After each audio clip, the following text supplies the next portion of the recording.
கன்னியாகுமரி மாவட்டம் இரணியல் அருகே தண்டவாளத்தில் பாறாங்கற்கள் வைக்கப்பட்டதால் பரபரப்பு ஏற்பட்டிருக்கிறது. இதுகுறித்தான கூடுதல் விவரங்களை வழங்குவதற்காக நமது செய்தியாளர் பிரின்ஸ் இணைப்பில் இருக்கிறார். வணக்கம் பிரின்ஸ், கூடுதல் விவரங்கள்.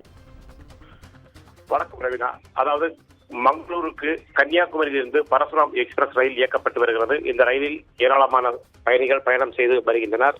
வழக்கம் போல் இந்த ரயிலானது மங்களூருக்கு இன்று காலை கன்னியாகுமரியிலிருந்து புறப்பட்டது. ரயிலானது கன்னியாகுமரி அருகே இரணியல் ரயில் நிலையம் அருகே சென்றபோது தண்டவாளத்தில் சிறிய பாறாங்கற்கள் அடுக்கி வைத்திருப்பதை பார்த்து லோகோ பைலட் ரயிலை நிறுத்தியுள்ளார். இதையடுத்து அவர் உடனடியாக நாகர்கோவில் ரயில்வே போலீசாருக்கும் இரணியல் ரயில் நிலையத்தில் உள்ள அதிகாரிகளுக்கும் தகவல் கொடுத்துள்ளார்.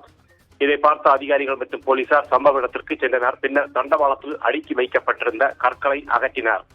இதையடுத்து பரசுராம் எக்ஸ்பிரஸ் சுமார் அரை மணி நேரம் அங்கு நிறுத்தப்பட்டிருந்தது. இதனைத் தொடர்ந்து கற்கள் அகற்றப்பட்ட பின் ரயில் அங்கிருந்து புறப்பட்டது.